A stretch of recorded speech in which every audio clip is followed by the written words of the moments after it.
I'm just going to share with you how I met Fred, because it's such a fun story. So I think some people know this. My husband works at Yahoo, where he runs the music business. We kind of deal with that, as we have for many years. And so Yahoo has leadership training, management training, and my husband just refused to go for 2 years. Refused to go. And finally they called him and said, listen, like everyone at the VP level at Yahoo has gone through this program, and you must go through this program. Like, you must go.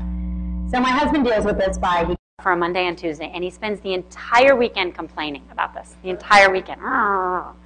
Leadership training, 2 days. This is ridiculous. So he's in a terrible mood. He comes back the first night. It's really interesting. That's all he says. I was like, well, how do you feel about spending a whole nother day tomorrow? And he says, you know, I'm okay about it. So then the next day he comes, and he goes Tuesday, and he comes back, and I'm like, so how was it? He goes, it was really good. And then he starts quoting this guy, Fred.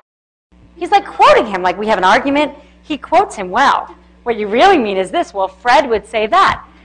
And so a couple days into Fredland, which has, invaded my home, I got his phone number, and I left a message on his phone. Like, I don't know what you do, but I want you to come do it for my team. And so my direct reports, my group of managers at Google, and I, the directors, had a session with Fred. And that was well over a year ago. And since then, we've been rolling out the programs he and some of his team are with him here today, too, throughout the online sales organization globally. And we are also, they're starting to work with some other groups at Google. I will say the following about this, that I think most management and leadership kind of official training is not that helpful at best. And that's been the experience I've had through my career. This has been entirely different.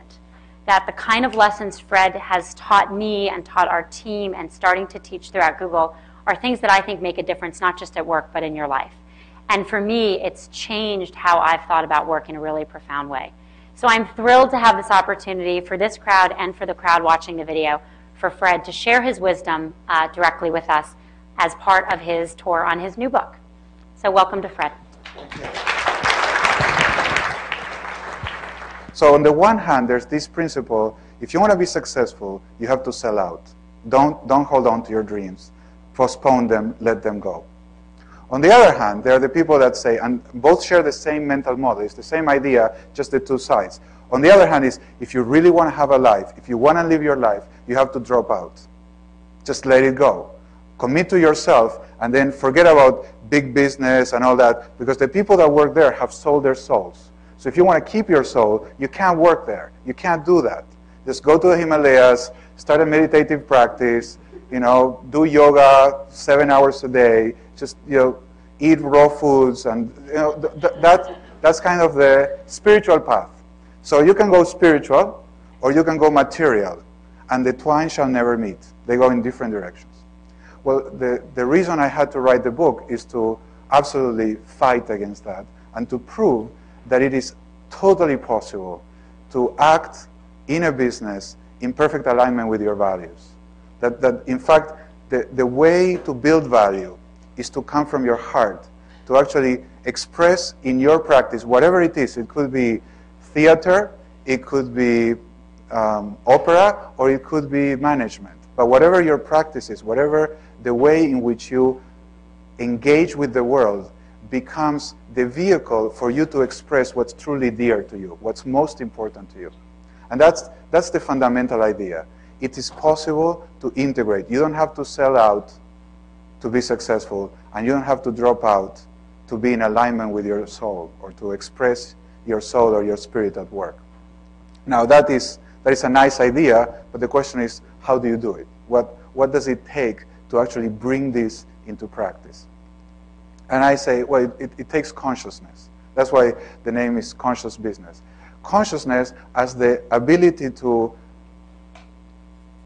be aware, to connect what's meaningful to you, what you want, the way you want to live your life, the reality that you experience in the world, and the intelligence to engage with the world from the perspective of your values. That's what I mean by consciousness. So doing conscious business is standing in the world, taking a stance. So let me give you an example of how this operates. Let's do a very quick exercise, just to engage your imagination. Think of some character you admire. Just very quickly. Just some person. It could be a historical character, a real person that lived, could be alive now, or it could be some character from a novel or a film. So I don't know. Just let me take the Dalai Lama. I went to see the Dalai Lama last yesterday. It was in Denver, and I went to see his talk. So just I'll use him as an example. You choose, in your mind, you choose one. But then ask yourselves, what is it in this character that I truly admire? What makes this character admirable to me? So when I think of the Dalai Lama, is his, I'd say his compassion. The Dalai Lama is supposed to be the incarnation of compassion, kindness and compassion.